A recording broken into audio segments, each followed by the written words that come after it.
On May 25th, the Cathedral Church of the Holy Trinity begins its 200th anniversary celebration of dedication.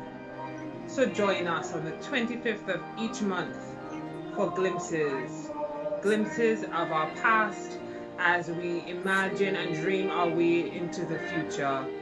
Take a glimpse with us as we celebrate. Look out on all of our social media platforms for glimpses of Holy Trinity Cathedral.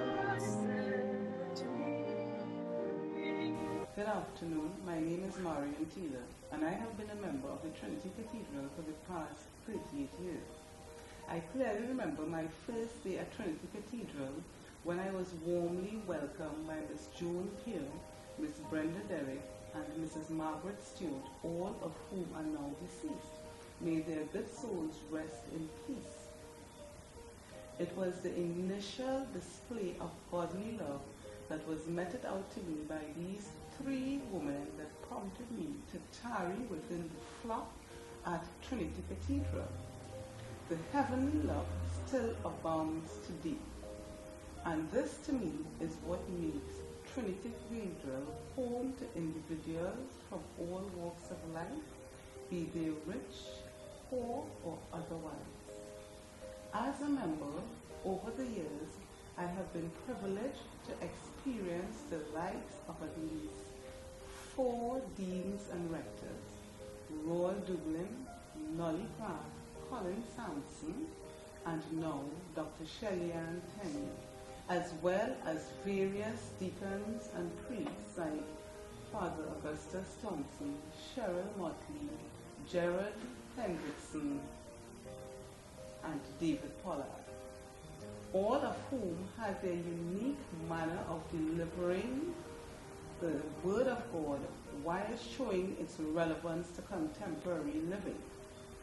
I have had the opportunity to grow spiritually, previously served on the vestry, and I am presently in the social and pastoral care group at present, which assists persons with various needs.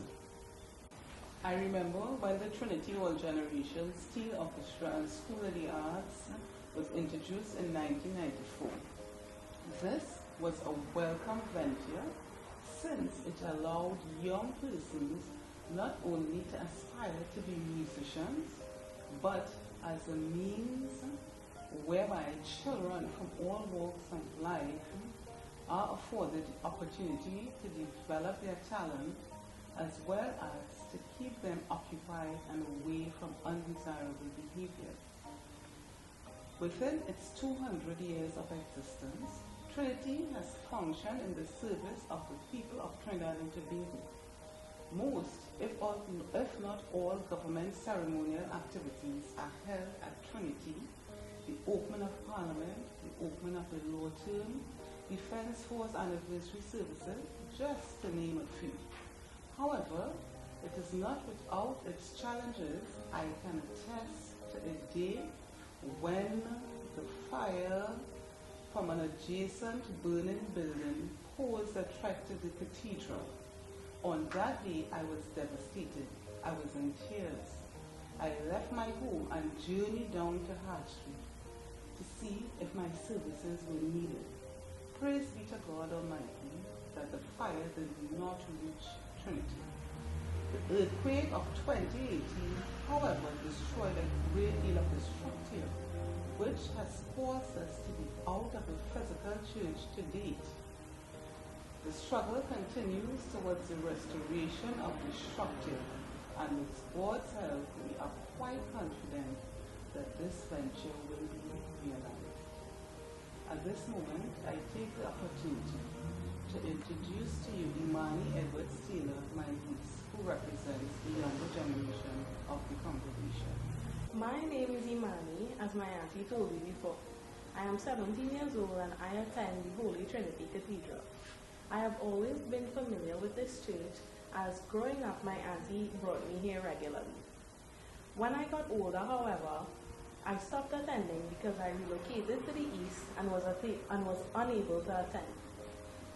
In January 2020, I resumed my attendance But due to COVID, we were not able to have physical services. In January 2021, I fully resumed my attendance physically, and I also began my confirmation journey.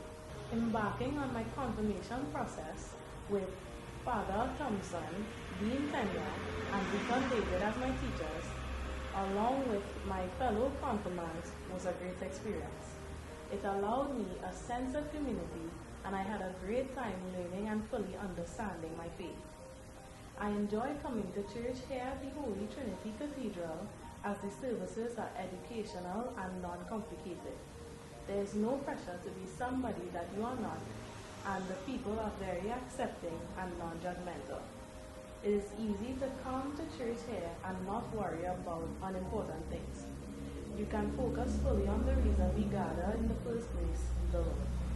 We would like to take this opportunity to congratulate the Cathedral on its 200th anniversary and continued success for many years to come.